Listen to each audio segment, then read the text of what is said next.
Well, you have to obviously unpack both of them. On the Hezbollah side in Lebanon, we have about 180,000 rockets facing south right now, according to Israeli estimates. This, I think, would certainly overwhelm Israeli air defenses, saturate Israeli targets, and represents a growing strategic threat. Perhaps not an existential one, but certainly a strategic threat to the Israelis. On the other side of the border, we have Iran exploiting the fog of war, the chaos of the Syria civil war.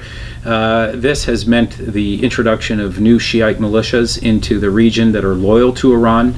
These are militias from Afghanistan, Pakistan, Iraq, and beyond. We're also seeing reports that there may be as many as 70,000 rockets now under Iranian control facing south at Israel. So, in other words, when we take a look at both Lebanon and Syria, we're looking at two very dangerous fronts, both now under the nominal control of the regime in Tehran. And the question now is, what will Israel do? Will it try to preempt, or will it respond when provoked? I think this is the discussion right now in Washington about how we deal with the JCPOA, the so-called nuclear deal. The Trump administration has made it clear that it wants to fix some of the fatal flaws of the nuclear deal. This means keeping what we've already granted the Iranians, despite, I think, some consternation over this in Washington and beyond. That means maintaining the delisting of certain nuclear entities, and of course we've already given the Iranians $150 billion or more in sanctions relief. I think the key right now is to ensure that the so-called sunset provisions are not set to expire, that we won't give Iran that paved pathway to a nuclear weapon. I think there's also an understanding that we're going to begin to add new sanctions onto the list, non-nuclear sanctions, so addressing issues like terrorism finance and cyber and human rights and others. So in other words, we want to make sure that the world understands that this is still a state sponsor of terrorism with nuclear aspirations, even though we're trying to keep components of this deal still intact.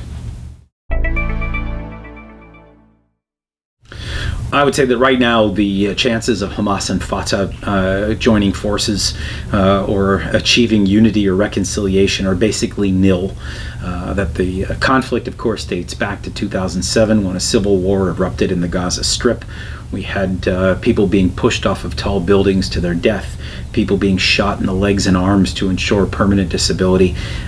These people have long memories. There is a bitter rivalry right now, and all attempts to come together have failed. We have seen the growth of now two separate mini-states, West Bankistan and Gazastan, if you will, and the two governments really don't see eye to eye on much. Except perhaps their disdain for Israel. They really are at odds with one another, and now they've got two different governments, two different education systems, two different security apparati. It's two of everything. And so in other words, when people talk about the two-state solution, they're ignoring a reality, and that is that really, if you look at facts on the ground, it really looks like a three-state solution, if you will. So I don't see that changing anytime soon. I think it's consequential.